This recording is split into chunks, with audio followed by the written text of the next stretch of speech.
আল্লাহ রাব্বুল আরো বলছেন যে ইন্নাল্লাহা লা ইয়াগফিরু আন ইউশরাকা বিহি, শিরক করে মরে গেলে আল্লাহ কখনো মাফ করবেন না। ওয়া ইয়াগফিরু মা দুনা যালিকা লিমান ইয়াশা, শিরক ছাড়া অন্য পাপ করে যদি দুনিয়া থেকে চলে যান তাহলে আল্লাহ যাকে ইচ্ছা ক্ষমা করতে পারেন।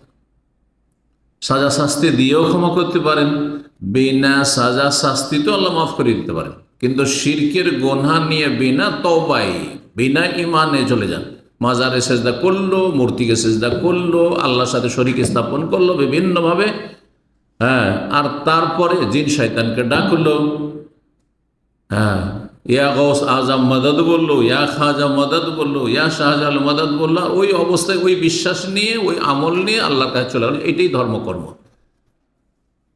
আল্লাহ কখনো মাফ করবেন না। তৃতীয় আয়াতে আল্লাহ কি বলছেন? ইন্নাহু মান ইউশরিক বিল্লাহি ফাকাদ হাররামাল্লাহু আলাইহিল জান্নাহ, যে ব্যক্তি আল্লাহর সাথে শরীক স্থাপন করবে তার জন্য আল্লাহ জান্নাতকে কি করেছেন? হারাম করেছেন। জান্নাত হারাম, হ্যাঁ, ক্ষমাযোগ্য নাই, কোনোদিন ক্ষমা হবে না, এবং সবচেয়ে বড় পাপ, মহাপাপ।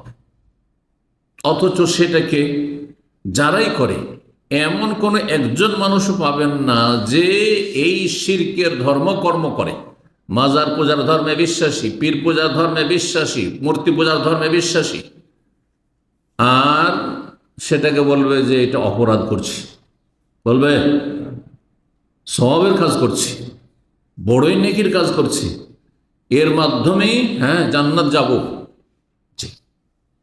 কথা ঠিক না?